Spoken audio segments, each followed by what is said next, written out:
அனைவருக்கும் வணக்கம். சிம்ம ராசிக்காரர்களுக்கு தாமாக நடக்கக்கூடிய நல்லவையாக அக்டோபர் 3ஆம் தேதியிலிருந்து எந்தெந்த நிகழ்வுகள் அமைய போகின்றன என்பதை ஆராய்ந்து பார்க்கும்போது சிம்ம ராசிக்காரர்களை பொறுத்த வரைக்கும் இந்த வேளையில் அக்டோபர் 3ஆம் தேதி அதிகாலை 3 மணியுடன் சூரிய கிரகணமானது நிறைவடைகிறது. கேதுவின் ஆதிக்கத்தில் நடைபெறக்கூடிய சூரிய கிரகணம் இந்த வருடத்தில் 2ஆம் இடத்தில் கேது சஞ்சரிக்கும் போது, குடும்பஸ்தானத்தில் தனஸ்தானத்தில் சஞ்சரிக்கும் போது சூரிய கிரகணம் நிறைவடைகிறது. இதற்கு முன்னதாக சந்திர கிரகணம் நடைபெற்றதுங்க. அப்போது ராகுவின் ஆதிக்கத்தில் நடந்த ஒன்றாக பார்க்கப்படுகிறது. பாம்பு கிரகம் என்று சொல்லக்கூடிய இந்த ராகு கேதுவின் இடத்தில் நடைபெறக்கூடிய இந்த சூரிய கிரகணத்தின் அமைப்பால் கேது வலுப்பெறுகிறாருங்க.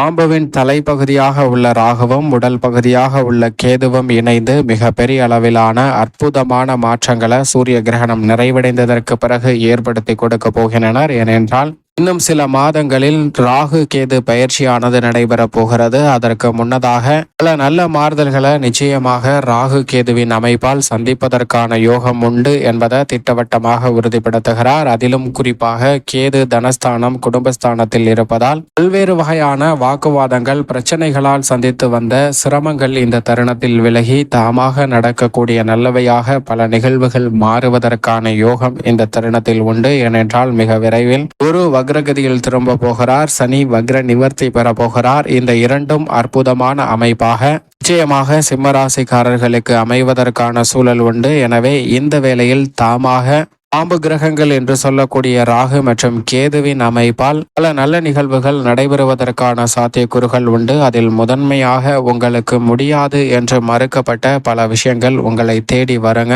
எதிர்மறையாகவும் பல்வேறு வகையான விதண்டாவாதத்துடன் பேசிக் கொண்டிருந்த நபர்களுடைய மனநிலையில் மாற்றம் ஏற்படும். நீங்கள் நினைத்தபடி சாதகமாகவே அமைவதற்கான சூழல் முதன்மையாக கிடைக்கக்கூடிய ஒரு தருணமாக வாக்குஸ்தானத்தில் கேது அமர்ந்திருக்கக்கூடிய இந்த வேளையில் சூரிய கிரகணம் நிறைவடைந்ததற்கு பிறகு நிச்சயம் அபரிவிதமாக சந்திப்பதற்கான யோகம் உண்டு. கடன் சார்ந்த தொல்லைகள் கட்டுக்குள் வருவதற்கான வாய்ப்பு மிகவும் வலுவாக உண்டுங்க. இந்த வேளையில் கடன் ரீதியாக சந்தித்து வரக்கூடிய கடுமையான போராட்டங்கள் நிச்சயமாக விலகும். புதிய வேலை வாய்ப்புக்காக முயற்சி செய்து ஏமாற்றத்தை சந்தித்து வந்த சிம்மராசிக்காரர்களுக்கு தாமாகவே புதிய வேலை வாய்ப்பிற்கான நல்ல செய்தி இந்த வேளையில் உங்களை தேடி நிச்சயமாக வரும். உத்தியோக ரீதியாக நீண்ட நாட்களாக மறுக்கப்பட்ட நல்ல சலுகைகள் தாமாகவே இந்த தருணத்தில் உங்களை தேடி வருவதற்கான யோகம் நிச்சயமாக உண்டு என்பதில் சந்தேகமே இல்லை. தொழில் ரீதியாக லாபத்தை உயர்த்தி கொள்ளக்கூடிய வகையில் பல அதிரடியான திட்டங்கள் தாமாக உங்களுக்கு இந்த தருணத்தில் வருவதற்கான யோகம் சிம்மராசிக்காரர்களுக்கு மிகவும் சிறப்பாக உண்டு.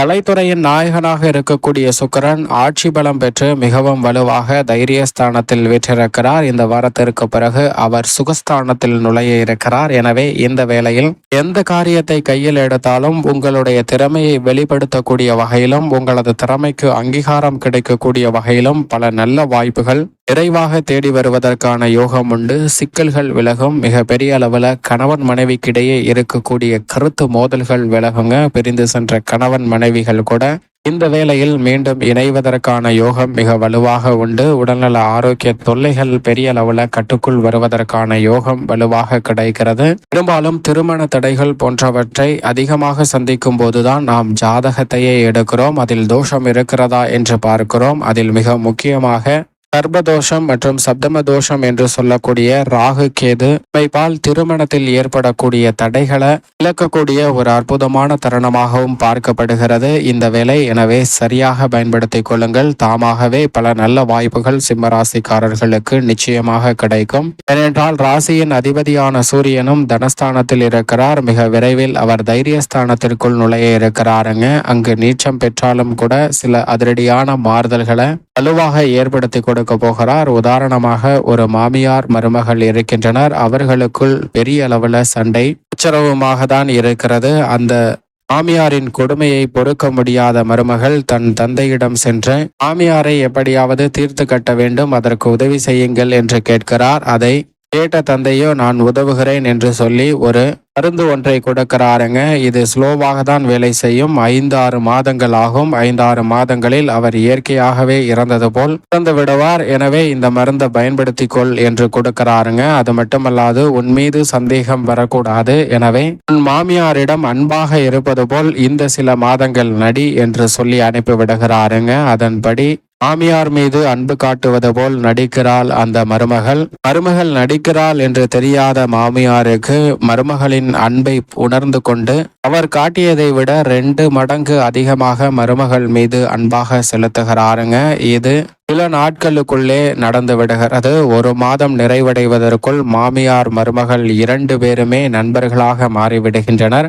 அப்போது அந்த மருமகள் மீண்டும் தன் தந்தையிடம் ஓடிச் சென்று என் மாமியாருக்கு மாற்று மருந்து கொடுங்க, என் மாமியார் இல்லை என்றால் என்னால் சந்தோஷமாக இருக்க முடியாது என்று கேட்கிறாருங்க. அப்போது தந்தை சொல்கிறார், நான் உனக்கு மருந்து ஒன்றும் கொடுக்கவில்லை, அது வெறும் தண்ணீர் மட்டும்தான் என்று சொல்லிவிடுகிறாருங்க. நான் கொடுத்த உண்மையான மருந்து நீ அன்பு காட்டுவது போல் நடி என்று சொன்னதுதான் உண்மையான மருந்து. அதுதான் உன்னுடைய வாழ்க்கையை தாமாகவே மாற்றி கொடுத்திருக்கிறது என்று சொல்கிறார். இதுபோன்றுதான் தங்களுடைய வாழ்விலும் சந்திக்கக்கூடிய பெருவாரியான பிரச்சனைகள், சிரமங்கள் அன்பின் மூலமாக தீர்க்கப்படுவதற்கான யோகமும் இந்த தருணத்தில் நிறைவாக உண்டு என்பதை நிழல் கிரகமாக இருக்கக்கூடிய பாம்பு கிரகங்கள் என்று சொல்லக்கூடிய ராகு கேது உறுதிப்படுத்துகின்றன. ஏனென்றால் வாக்குஸ்தானத்தில் கேது இருக்கிறாருங்க. சூரிய கிரகணம் நிவர்த்தி அடைந்ததற்கு பிறகு ஒரு வாக்குஸ்தானத்தில் வலுவாக வீற்றிருக்கக்கூடிய இந்த வேளையில் பல்வேறு வகையான வார்த்தைகளால் ஏற்படக்கூடிய பிரச்சனைகளும் மன போராட்டங்களும் நிச்சயமாக முடிவுக்கு வரும். சுப நிகழ்வுகள் மலமளவென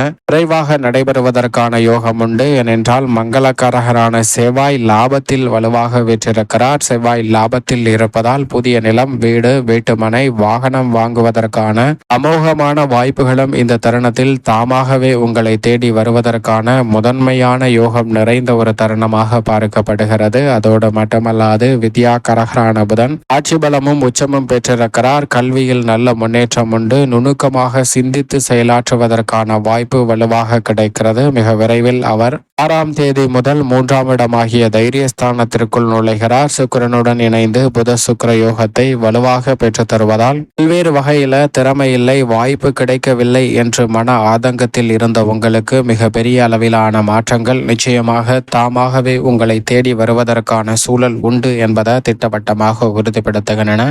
சூரியனும் மிக வலுவாக நல்ல வாய்ப்பை அள்ளி கொடுக்க போகிறாருங்க. உடல்நல ஆரோக்கிய தொல்லைகள் பெரிய அளவில் கட்டுக்குள் வரும். சந்திரன் இந்த தருணத்தில் 3ஆம் தேதியிலிருந்து வளர்பிறை சந்திரனாக வலம் வர போகிறார். எனவே சிம்ம ராசிக்காரர்கள் கையில் எடுக்கக்கூடிய எந்த காரியமாக இருந்தாலும் அவற்றில் மிக பெரிய அளவிலான வெற்றி வாய்ப்பும் நன்மையும் நிறைவாக பெறுவதற்கான யோகம் நிச்சயமாக உண்டு. மற்றவர்களுடைய பேச்சில் இருந்த மாறுபாடு இந்த தருணத்தில் நிறைவாக சந்திப்பதற்கான சூழல் நிச்சயமாக உருவாகக்கூடிய ஒரு தருணமாக அமைய போகிறது. அதோடு மட்டுமல்லாது மேலும் இந்த தருணத்தை சாதகமாக மாற்றிக்கொள்வதற்கு நிச்சயமாக சிம்ம ராசிக்காரர்கள் சூரிய கிரகணம் 3ஆம் தேதி நிறைவடைந்ததற்கு பிறகு அதிகாலையிலே எழுந்து நீராடி அருகாமையில் உள்ள ஆலயம் சென்று தீபம் ஏற்றி நவ கிரகங்களை வழிபாடு செய்யுங்கள். அப்படி செய்வதால் தங்களுடைய வாழ்வில் எப்பேற்பட்ட தோஷங்கள், கிரகண தோஷங்கள் இருந்தாலும் சப்தம தோஷங்கள் உட்பட பல்வேறு வகையான தோஷங்கள் தற்காலிகமாக விலகுவதற்கான யோகமும் சுப நிகழ்வுகள் உங்களை தேடி வருவதற்கான வாய்ப்பும் தாமாகவே அமைவதற்கான யோகம் நிச்சயமாக